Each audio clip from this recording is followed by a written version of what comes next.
Hello, Ryan Shirley, NAI Horizon, Tucson, Arizona, commercial real estate. Today, I'm getting a lot of good feedback from some of these videos, and essentially I think I'm just gonna try to spill the beans today. So, there's gonna be some people who probably be a little upset with me, but that's okay. I think that this information needs to be out there. So, commercial real estate.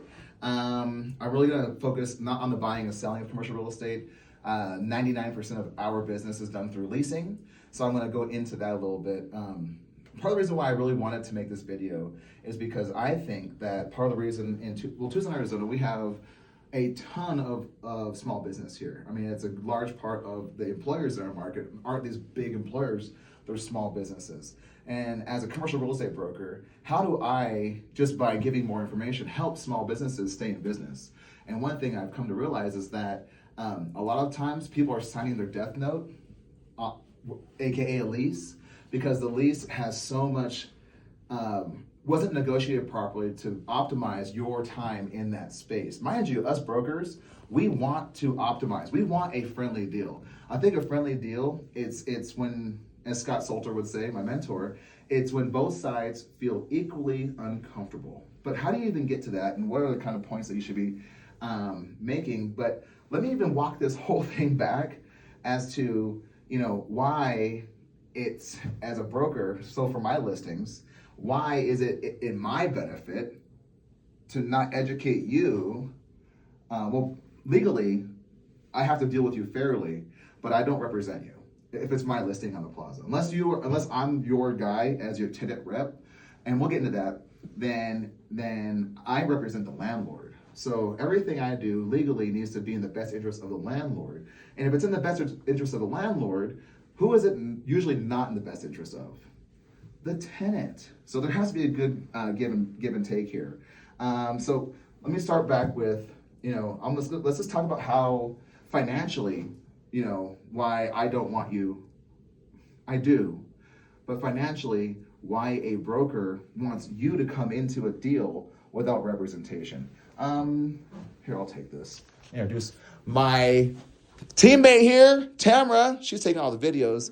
But we've been working together for a year. She's big deal in our business. So let's look up retail space on, let's say, you can pick Central. I keep thinking 4th Ave, but doesn't need to be 4th Ave, but somewhere around the university. So when you're thinking about commercial real estate, we have a couple different sectors. We have retail, we have medical, we have office, we have industrial, there's land, and then even data centers is going to be, I think it's going to have its own vertical here very shortly. I specialize mostly in the retail space, so I think we're just going to pull up a retail option here, and we got some R&D. We got some leasing.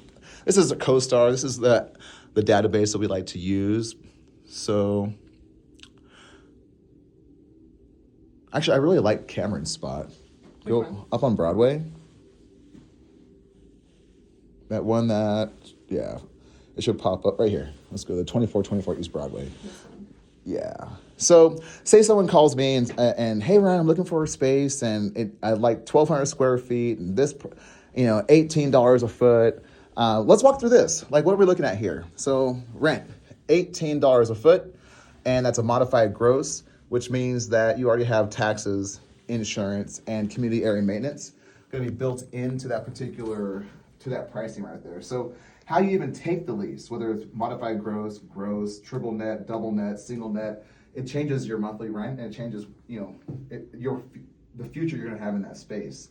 But let me start with how we get paid. So $18 a foot, we're looking at total flooring square footage. Looks like we have 11,556 square feet right here. So how we're going to do this is, so I have, nice, works, 11,556 square feet at $18 a foot, modified gross. What does that mean? What are we saying? So, total square footage of the building. It's a little bit of a slower video. You have to, take your time, or take just bear with me. So 11,556 times $18 a foot, $18 a foot is equal to 208. $208,008 per year in rent. That's what you're going to be paying. So you get your monthly by dividing that by 12. So your monthly on this would end up being, let's see, divided by 12. Your monthly is at $17,334 per month. That's modified gross. That's without doing any kind of negotiations. But I'm not going. That's not where I'm going with this. I'm going with how we actually get paid and why you don't have a lot of brokers out here like, hey, don't come into this deal unrepresented. You need to find a broker. Well, I'm going to show you why. So, considerations is what we get paid on. So, considerations is going to be the total amount accumulated, and it's going to be how you take your listing. Sometimes you get paid on the first 3 years, 5 years, 7 years, 10 years. It's all negotiation. So let's just run it at 5 because that's going to be where I see the majority of our leases go. So, so it's going to be, but it's 5 years, but there's usually a 3% acceleration rate. So what that means is that every year, so this will be, this is year 1. At year 2, year 208,008 times 3%.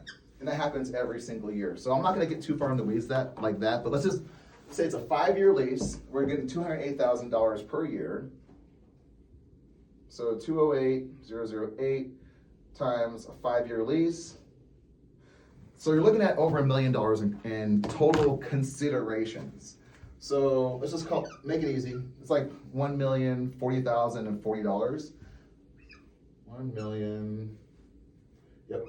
040,040. So this is the total considerations for that particular deal, and this is what we get paid on. Most of the time, when we take our listing, we take this listing at an assumed 6%, and this could all change. It's all, I wouldn't say assumed. That's wrong. It's always a conversation and I'd say you see 6% regularly in the industry, but I've seen 5, 4, 3. I mean, you can take it wherever you want. So, as a listing broker, I would get 6% of this deal. But the reason why it's at 6% is because we leave on purpose 3% to the market, hoping that another broker has a willing, able, help me, Tamara. It's willing, able, willing, and it doesn't matter. What? Yeah, I can't They even. just have to be like, say, we want you to bring a solid tenant with good financials into the deal, so we can present those to our landlord. So typically, we're expecting to actually only get 3%. So what's interesting is that of over $1 million consideration, if you come into this deal unrepresented, I get 6% of the deal. If you come into this deal represented, I am going to pay your broker for you to get a better deal, 3% of this deal. So the couple things that you're seeing here, the only incentive I have to make the suggestion that you get your own broker is my relationship with God. Because if you're making a financial decision on this one, I mean, the finances say, take the money and run. But me being a Tucsonan, and I've seen these deals go so bad and go awry, that, and as I mentioned earlier in this video, is that I understand that our economy is driven by small business owners that need a break, so they can hire more people and contribute more to our economy and to our growth in this region. I want good deals. I want tenants to come into our spaces and know that they have a good deal and they're going to be able to live in that space and not become a troublesome, not for that space to become troublesome to the point it puts them out of business in less than 5 years, before their lease even comes up.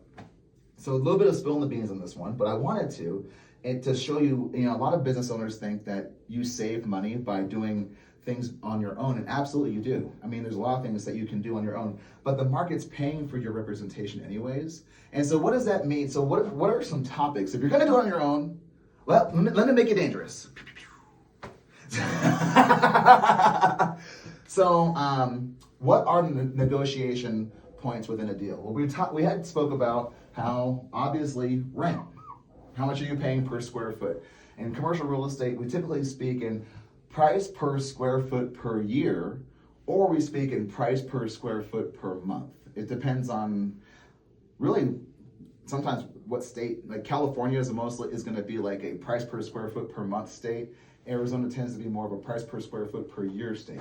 Not really important in this. So this is a point of negotiation, is how much should you be paying in your rent. But this is not a feel-good conversation. This is a comps conversation. This is when we start running comps for you. So before we say yes to anything, commercial real estate broker is going to look at a lot of different comps around the space that you're looking at. Whether it be the size that you're looking for, whether it's retail, industrial, medical, making sure that these all line up, and then what's the average rent being paid in your area, so that to make sure that this rent actually is in line with what you should be paying. You'll probably find that this is out of line for most places.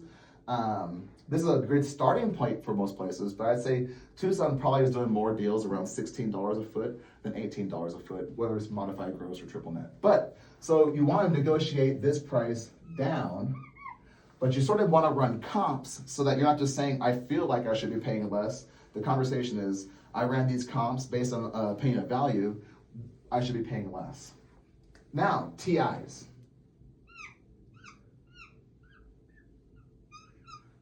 TIs, tenant improvement dollars. One thing that a lot of people don't know is that a lot of landlords, so mind you, go back to this. So the landlord on a 5-year lease at this much, their business is going to produce, this much money, less commissions. Still a nice chunk of change, over $900,000. They're looking out as an investor as a long term. They would say they want to make $900,000. Maybe they want to make as much as possible, but $900,000 on a 5-year lease of this stature, maybe that's their bottom line. But they're willing to put $50,000 into TIs. So if you're restaurants are easy.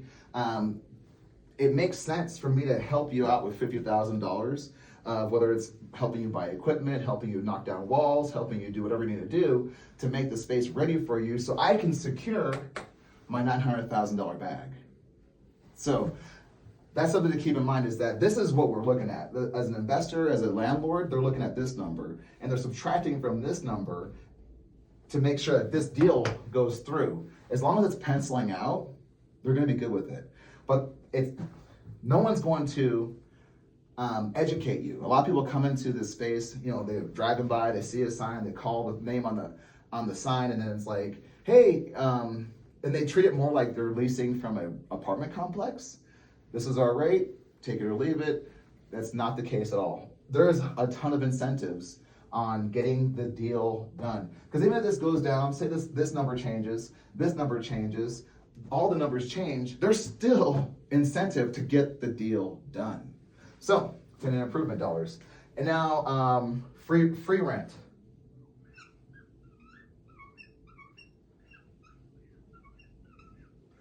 Free rent is incredibly important for tenants to make sure you negotiate for free rent. I would say for anything, I don't really like anything less than 2 months, but I've seen out as far as 6 months. And you can do this a couple different ways. You could have like your first 2 months free rent, your second 2 months half rent, your next 2 months 3/4 rent. I mean, as creative as you can come up with, you can that's sort of why this is fun, is because you have to get creative. But the reason why you're gonna need free rent is because the day you open your doors, you're not making money. You're gonna need time to let the community know where you're at. You gotta have your ribbon cutting. You're gonna have processes and procedures. I mean, you're not gonna be running full head of steam on day one. So a ramp up period is really nice to have. So even if you have, well, maybe you're doing tenant improvements and you have to have a construction period. You don't want to be paying full rent while you're doing construction and you got these closed doors. So you want to mitigate that on the front as part of your, most of the time that these conversations are all had, they're not had within the lease, they're had within the letter of intent so that we don't have to, so that it just cuts back on all the writing, because if you were to do this in the lease, Tamara, we would, wow. I get out of breath thinking about how hard that would be. It would be a lot of writing. It's way easier to do in the letter of intent. So back to free rent. You want to negotiate for free rent, but as long as the free rent still gets you to a number that the landlord's okay with, less commissions and tenant improvement dollars, we still got a deal. And so all these things right here, whether it be free rent, tenant improvement dollars, price per square foot, how you take the lease, whether it's modified gross is going to include your electricity and Wi-Fi and everything else typically, all your utilities.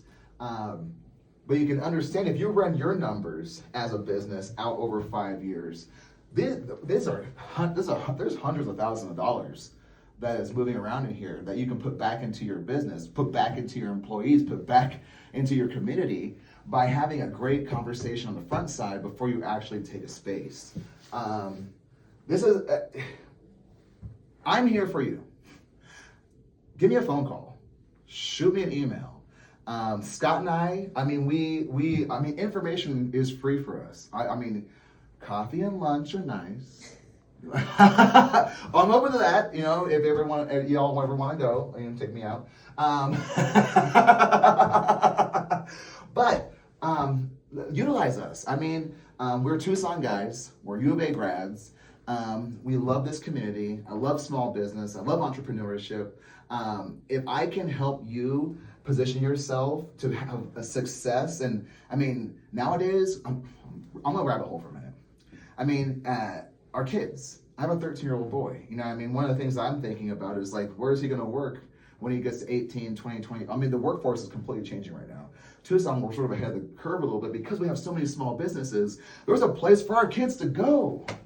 I mean, if we can do a really good job of growing and scaling our business as the parents and we might have to get into the habit of providing employment for our families through a family business. Everything ebbs and flows. Everything leaves and comes back. So this might just be in fashion. We're probably just going back 50 or 60 years when that was the norm.